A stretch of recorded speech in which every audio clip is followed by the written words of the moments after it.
Hello, welcome back, and we're going to continue our review of this game week. We reviewed Watford versus Tottenham. We've also done City versus Arsenal, so please go ahead and check those videos out. And again, give us a like, share, subscribe if you like the content. If you don't, just still do it anyway, just to give us a little bit of support and tell us where we can improve so that we can actually make it more amenable to everybody, because we really love what we're doing and we want to just keep doing more and more of that. Anyway, without further ado, moving on to our second review for today, we're looking at Liverpool versus Chelsea. 1-1, the match ended, but everybody was super excited for this match, and this was supposed to be one of the title deciding double headers going into this fixture. And at Anfield, the crowd is back and you're facing an opposition that in Thomas Tuchel's Chelsea is probably the front runners right alongside Manchester City for the title this season. So if Liverpool really wanted to stamp their authority and put themselves up as a genuine contenders for this title race this season, this was the match to prove it. Unfortunately, the result kind of stayed at 1-1, and Liverpool probably less happy amongst the two sides, considering Chelsea had to play an entire half one man down. Coming to the red card, actually, the decision was a little contentious, to say the least. I agree that it was a red card offense, but I did see that the referee maybe took just too little time at looking at the screen before coming to that decision. Again, I believe with his experience, he is in a position where he knows exactly what to look for, and what he saw was more than enough to make the decision. And for anybody who would argue otherwise, I mean, if you saw the whole video, Reece James did eventually try to use his hand actively, and it wasn't just a passive hit onto his arm. So it definitely was a red card offense, which denied a clear and obvious goal scoring opportunity with absolute intent. So no comments on the red card for that move. Chelsea did amazingly well through the rest of the match to actually play for the draw. And Thomas Tuchel, again, amazing tactics, good substitutions at halftime, bringing on Silva, taking off Havertz, and making it more of a compressed style, and having Chelsea play a little bit more on the counter-attack, trying to use Lukaku's strength and power to grab any opportunity that they could, which they didn't really get much of. And Liverpool, to their credit, they really did push Chelsea hard. If not for some excellent save by Mendy and some good defending on Chelsea's part, this match could very well have gone Liverpool's way. Again, Jurgen Klopp will still be disappointed, and he was fuming a little bit towards the end of the match. The one good takeaway for him would be, though, that Salah continues his scoring streak. Of course, it came from the spot, but I mean, it doesn't matter where the goals come from. Mohamed Salah is a prolific Premier League goal scorer, and yet again he puts his mark on the game, drawing Liverpool level against Chelsea, and playing really well while doing so. The standout performer for me in this Liverpool team was Harvey Elliot. I mean, that kid at 18, playing in this level, in this gravity of a fixture, just absolutely amazing. He was on the ball. He was always looking to do something progressive with the ball.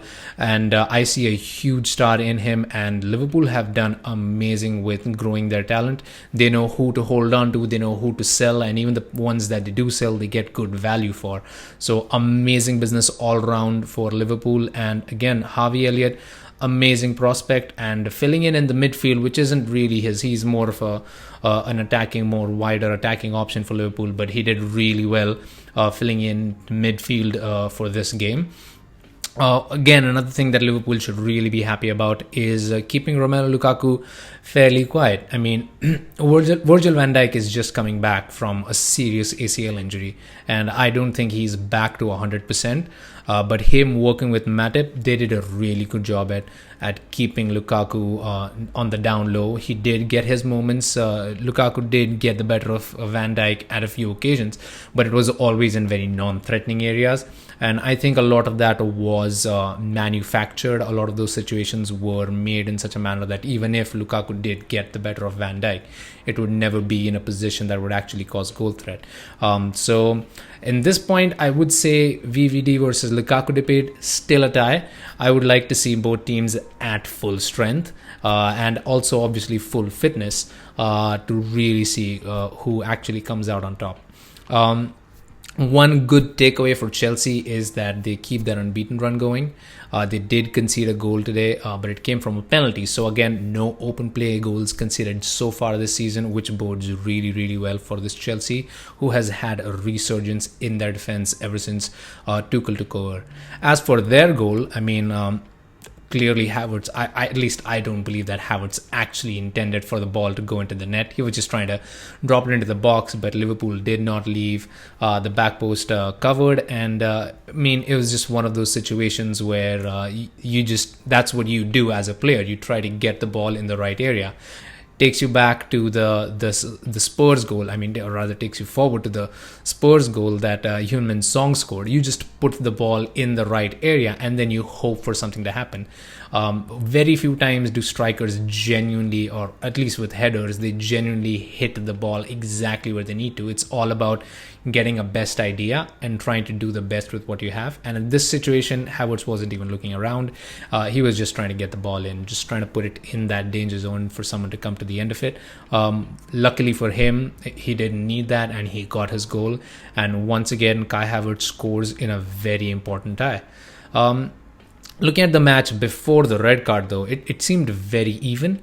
Liverpool did have a little bit more of the ball, but Chelsea looked just as threatening. So it is, in hindsight, slightly unfortunate that the game had to end with one team going a man down and having to change their natural tactics and settle for a draw. So not a whole lot of conclusions to draw from this fixture, but Jurgen Klopp will be very disappointed to get a draw at Anfield and not a win, and Thomas Tuchel will be really happy to come away from Anfield with a draw, even though they were a man down. So yeah, all in all, I'd say Chelsea is still in the running and they definitely have an edge in the title race as it stands. So yeah, that was my review for Liverpool versus Chelsea. Please go ahead and tell me if there was anything I missed, anything you liked, anything you didn't like, anything that I got wrong even. And yeah, go ahead and follow our page on Instagram, subscribe to us on YouTube, and yeah, like, share, comment, subscribe, and see you guys next time. Have a great day. Bye.